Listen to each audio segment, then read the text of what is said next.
Hi y'all, welcome back for another turning tip Tuesday. I'm getting ready to demonstrate at a symposium, turning Southern style up in Dalton, Georgia. A nice little regional symposium I go to every year. It's put on by my club, Georgia Association of Woodturners. But as I get ready, I'm taking my own chuck because, you know, hey, what can I say? I'm a control freak. I want to have control over the stuff I'm going to be using. I'm driving, so if I was flying it'd be a different story, but I'm driving. So I've decided that, you know, I'm taking two chucks because I'm going to be using two sets of jaws.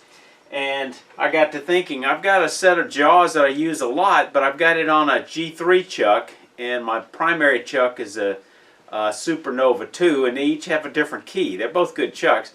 I'm thinking, well, if this is the one I'm using all the time, I ought to probably go ahead and put it on the Supernova 2, and then when I get there, I've only got one chuck key to deal with, and I don't have to worry about which chuck. So the point I'm getting to is, as you go through changing jaws, I want to point out a couple of tips. Take this as an opportunity to kind of clean out any of the dust. Hey, let me give you a little closer view of that.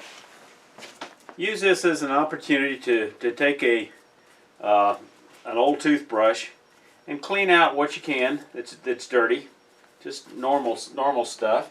If it's convenient for you, I would say use your air compressor and blow it out. Now, when you go to taking the jaws off, I use two different tools. I use a toothbrush to clean up a little bit, but when I'm getting the screws out, I also use an old bamboo skewer with a point on it to kind of get rid of any embedded dust down in those screws before I take them loose. Then I just kind of give it a stroke to knock that stuff out. And when I do get them loose, I use a little small container to put the screws in because, heck, it's easy to drop. I never change jaws at the lathe.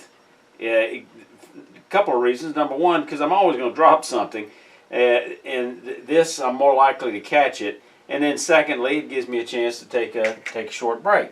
So what I always do is take the screw and always clean the crud off of it, because this resin will get in there, and if you're not careful, it'll seize up when you get ready to take it loose sometime. So I do that. The other thing that I do periodically, not every time I change jaws, but periodically, I use a little Antiseize compound. You can pick this up at, let me change the view a little bit. You can get this stuff at an automotive store. A little tube will last you, I suspect, a lifetime. Sometimes it can be messy and it'll have a chemical leak out, so I put it in this plastic bag. But just use the tiniest little bit of this, and a little bit goes a long way. You put this stuff on your screws, and I just get just a tiny little bit, squeeze it on my fingers.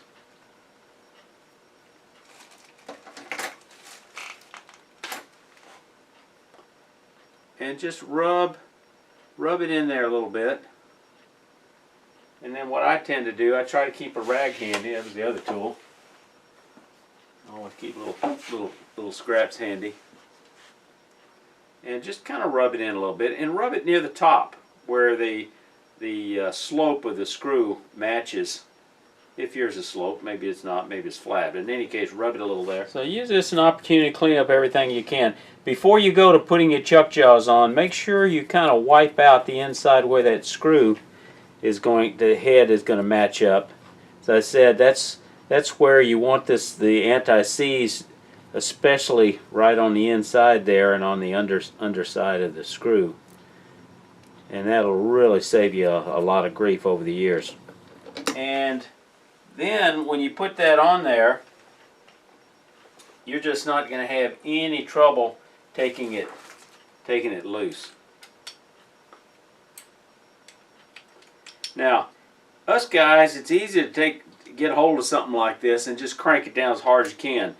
I had an earlier video where we talked about a loose screw, and I pointed out there, don't clamp this thing down as hard as you can, because if you strip one of these things, you got a real challenge on your hands getting it out. Just snug it up a little bit, just a little bit. use all your strength, and then periodically check it, as we talked about in that loose screw. Y'all stay safe. Come on back here.